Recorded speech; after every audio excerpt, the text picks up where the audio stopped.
Pääsuke. Elas kord 7 mäe ja 7 jõe taga väikeses metsatalus tilluke tüdruk Pääsu. Pääsu oli kogu pere poolt väga hoitud ja armastatud väike päikseline särasilm. Tüdruku ema ja vanaema armastasid tema trullakaid käsi ja jalgu ja tervisest pakatavaid pruntis põsekesi. Nad küpsetasid, keetsid ja olid õnnega koos, kui tütreke isukalt sõi. Veel õnnelikumad, kui Lisa küsis. Isa ja vanaisa olid vaimustusest tirtsu uudishimust ja vahel väga väsitavatest miks küsimustest. Aga Pääsule endale meeldis hoopis aasal jalutada, kus ta sai mõnusalt linde, liblikaid ja teisi putukaid jälgida. Üle kõige armastas ta hüpata, joosta ja jäljendada neid imearmsaid tillukesi olevusi. Küll aga ei õnnestunud seda alati hästi, sest ikka ja jälle komistas ta oma trullakatel jalgadel ja maandus potsatades murule. Tänagi kiirustas ta õue, sest päästmist vajas tuppa eksinud sipelgas. Pääsu silkas palja jalu trepist alla murule. Viimasel astmel takerdus vasaku jala varvas parema jala kanna taha ja kõhuli ta oligi. Peopessa õrnalt surutud sipelgaga käsi kõrgel pea kohal. Ta avas peo ja sipelgas võdis välgukiirusel muru sisse. Korraga märkas tüdruk teist sipelgat talle järgnemas. Ja siis 3. ja siis 4. ja siis veel ja veel ja veel. Ta heitis mugavalt murule, et neid silmitseda. Kuid kaua ei suutnud ta neid jälgida, sest palju põnevam oleks sipelgaid ju ise järele teha. Pääsu ajas ennast püsti ja sibas sipelgatega kaasa. Äkki kuulis ta pea kohal suminat. Ilusad kollase mustad riibulised putukad laskusid ta nina ette ristikheina tupsudele. Neid mutukaid ta tundis. Papa oli talle jutustanud töökatest mesilastest, kes laste jaoks mett korjavad. Pääsu tatsas eemale, et ohutus kauguses nende askeldamisele kaasa elada, ise kätega nagu tiibadega kaasa lehvitades. Aga ühtäkki, oih, ilus kirjuliblikas laskus Pääsu kleidi varrukale. Hinge kinni pidades imetles ta iludust oma kleidil ja palus, et ta kohe ära ei lendaks. Kange tahtmine oli käsi sirutada ja teda paitada, aga liblikas oli juba läinud. Pääsu salaunistus oli, et temagi sama kergelt ja õhuliselt oskaks ühel hetkel tantsida. Ta sulges unistades silmad ja kujutles, kuidas ta liblika kombel õrnalt läbi õhu hõljub. Pääsuke! Kajas toa juurest ema hääl ja tõmbas tüdruku unistamisele kriipsu peale. Hakkame issiga tööle sõitma. Ole papale, mammale hea laps ja ära kuhugi heinamaale kauaks unistama jää. Jaa, lehvitas Pääsu neile vastuseks. Pääsu teadis, et hea laps tähendab seda, kui ta ei kõnni metsateel, sest seal võivad sõita koleda mürinaga autod, mis ajavad paha tossu välja. Pääsu teadis ka seda, et seal sõidavad tavaliselt issi ja papa suured traktorid ning aruharva hobused. Hea laps tähendas veel seda, et ta ei lähe väikese tiigi äärde, sest peegelpildist iseenda liikuvat pilti silmitsedes võis sinna väga kergelt sisse kukkuda. Pääsu arvas teadvat ka seda, et kõike peaks tegelikult tohtima teha, kui sa oled väga tähelepanelik ja väga ettevaatlik. Pääsu, kus sa oled? Kas sa süüa tahaksid? Kaikus toa juurest mamma hele hääl. Siin! Ei, mul ei ole kõht tühi, hõikas Pääsu vastu ja tatsas varksi, maja silmas pidades, et papa-mamma tema plaani ei rikuks, otsejoones tiigi äärde. Tiigi ääres krooksusid vahvad konnaklutid, kes sulistades oma beebide väikeste kulleste eest hoolt kandsid. Pääsu seadis end tiigi kaldal mugavalt sisse, et jalad oleks kuivas ja kukkumisohtu ei oleks. Hirmus tahtmine oli enese peegelpilti piiluda, kuid Pääsu teadis, et siis saavad jalad märjaks ning mamma ja papa hakkavad riidlema. Seega istus ta vagusi tiigi servale ja piilus kõrkjate vahelt konnade toimetamist. Järsku kargasid konnad nii naljakalt tiigi kaldale, nagu papa valmistatud nöörinukk Buratino. Pääsu astus paar sammu kaugemale, et konnadega kaasa karelda. Nii lõbus, aga samas ka väsitav, mõtles tüdruk murule puhkama maandudes.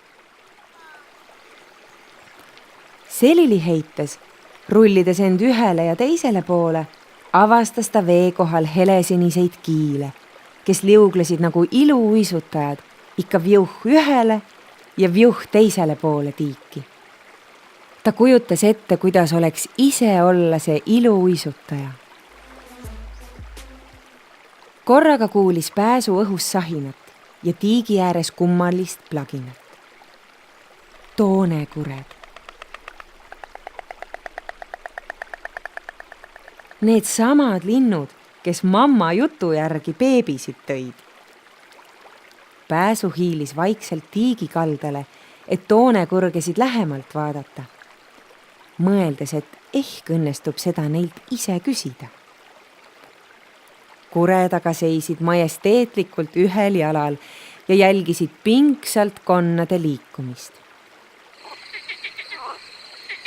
Pääsu tõusis ka ühele jalale ja mõtles, kes jaksab kauem. Kaua ta seista ei saanudki, sest kurg püüdis konna noka vahele ja tõusis õhku. Teised kured ajas Pääsu plaksutades ise tiigi kaldalt lendu, et see tema sõpru ei kimbutaks. Järsku meenus Pääsule, et tal oli ju mingi muu tegevus pooleli. Ahaa, jaa! Ja tüdruk sivas ruttu toa poole. Emme issi tagasituleku ajaks oleks parem kodus olla, et vanemad ei hakkaks muretsema. Pääsu oli kuulnud kunagi mammat rääkimas, kuidas muretsemise ajal närvid otsa võivad lõppeda. Ja mamma häälest oli aru saada, et see on kõike muud kui hea. Pääsu pani suure jooksuga peenramaa kaudu punuma, sest sealt oli toa juurde kõige otsem tee. Oi, milline valgete liblikate tantsupidu kapsavagude kohal toimus. Ta lihtsalt pidi peatuma, et seda ilu näha. Pääsu teadis, miks valgetele liblikatele just kapsavao kohal trallitada meeldib. Ta oli mammaga koos siin kapsausse korjamas käinud. Kapsaussid ei olnud aga miskit muud kui liblikate beebid. Ja need olid ka ainsad beebid, mida kapsalehe alt leida võib. Ema jutt, et kapsalehe alt võib päris beebilapsi leida, on Pääsu arvates sama veider ja naljakas kui kurejutudki. Pääsu kalpsas vao vahele kapsapäid uurima, et äkki leiab mõne kapsaussi. Seal need ilusad helerohelised nunnud roomasidki, üks ja teine ja kolmas. Mamma kapsausse ei armasta, sest need närivad kapsad auklikuks. Kapsaste pärast ei peaks ta üldse nii palju muretsema. Augu kõrvalt jääb ju terveks. Ja tervest kohast saab mamma alati kapsasuppi keeta. Ühtäkki meenus Tirtsule, et ta pidi ju koju kiirustama. Pääsu kargas püsti ja lippas 1004 üle aasa maja poole. Korraga avastas Pääsu, et ta pole täna nii palju kukkunud kui tavaliselt. Ta kohmakad käed ei tundunud enam nii kohmakad ja jalad nii puised. Need takerdusid alati millegi taha. tema tants liblikatega polnud enam nii kohmakas kui varem, sest tema armsad sõbrad, putukad ja mutukad, olid aidanud Pääsul tema kohmakusest üle saada. Pääsu teadis nüüd, et alates tänasest hakkab ta iga päev koos sõpradega harjutama aasal, põllul, tiigi ääres ja isegi kartulivagude vahel. Et ühel päeval võiks tema unistus täide minna. Unistus kauni ja õhkõrna liblika kombel tantsida, nagu mets kuningriigi haldjas.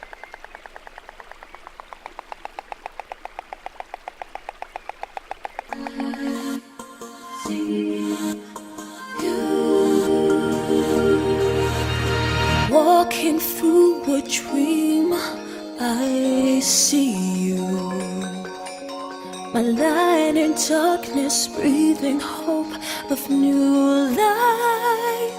Now I live through you and you through me, enchanting. I pray in my heart that this dream never ends. I see me through your eyes, breathing new life, flying high. Your love shines the way into paradise. So I offer my life as a sacrifice. I live through your love. You teach me how to see all that's beautiful. My senses touch a world I've never pictured. Now I give my hope to you. I surrender.